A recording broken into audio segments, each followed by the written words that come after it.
அனைவருக்கும் வணக்கம். Live update. இப்போ லைவ்ல பார்த்தீங்கன்னா அர்ச்சனா, அதுக்கப்புறம் அர்ச்சனாவோட அம்மா அப்பா 3 பேர் உட்காந்து பேசியிருக்காங்க. அப்போ பார்த்தீங்கன்னா அர்ச்சனாவோட அம்மா சொன்னாங்க சூப்பரான ஒரு வார்த்தை விசித்ராவை பற்றி.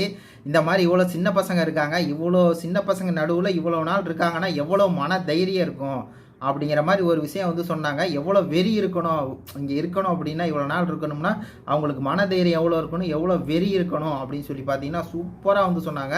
அவங்க அப்பா பார்த்தா வேற லெவலில் ஒரு வார்த்தை சொன்னார். இந்த மாதிரி விசித்ரா அவங்க பார்த்தீங்கன்னா அந்த தாய் சாணத்தில் இருக்காங்க உனக்கு அப்படிங்கிற மாதிரி அவரும் சொன்னார். இவங்க பார்த்தீங்கன்னா அந்த உண்மையாலுமே நம்மளுக்கு கூட உங்கள் அம்மா சொன்னப்போ தான் புரியுது. ஆமாம், அந்த வெறி இல்லை அப்படின்னா இத்தனை பேர் கேவலமாக பேசுகிறாங்க. அதுக்கெல்லாம் தாண்டி ஒரு ஆள் நின்று இவ்வளோ நாள் நின்று பேச முடியுமா அப்படின்னா அது ரொம்பவே ஒரு பிரமிக்க வைக்க வகையில் தான் இருக்குது. இந்த விஷயத்தை நம்ம ஏற்றுக்கணும்.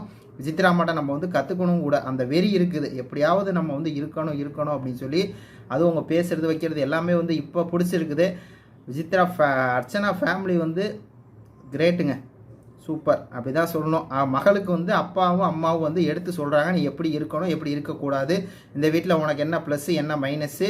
அதேமாதிரி நீ விக்ரம் கூட அந்த டீக்கு சண்டை போட்டது, அந்த வரட்டிக்கு சண்டை போட்டாங்களா, அதெல்லாம் உனக்கு பெரிய மைனஸ்ஸு, அதெல்லாம் நீ பண்ணக்கூடாது, சின்ன சின்ன சண்டை.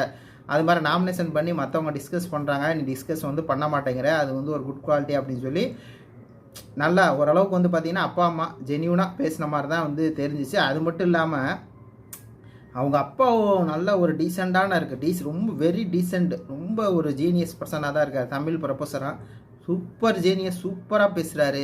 அவங்க அம்மாவும் சொல்லக்கூடாது, சூப்பராக பேசுகிறாங்க, சூப்பராக இது பண்ணுறாங்க. அவங்க விசித்ரா பற்றி இப்படி சொல்லிட்டாங்க அப்படின்னு இல்லை, அவங்க இன்னும் அந்த கேமை பற்றி நிறையா சொன்னாங்க.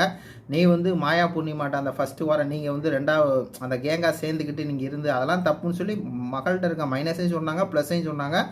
அது மட்டும் இல்லாமல் மெயினாக நம்மளுக்கு இந்த விசித்ரா அவர்களை அவங்க எந்த அளவுக்கு ஸ்ட்ராங்காக இருக்காங்க பாரு, எந்த அளவுக்கு ஒரு வெறியோடு இருக்காங்க பாருன்னு சொன்னது வேறு லெவலுங்க. நீங்கள் பாருங்கள். நன்றி, வணக்கம்.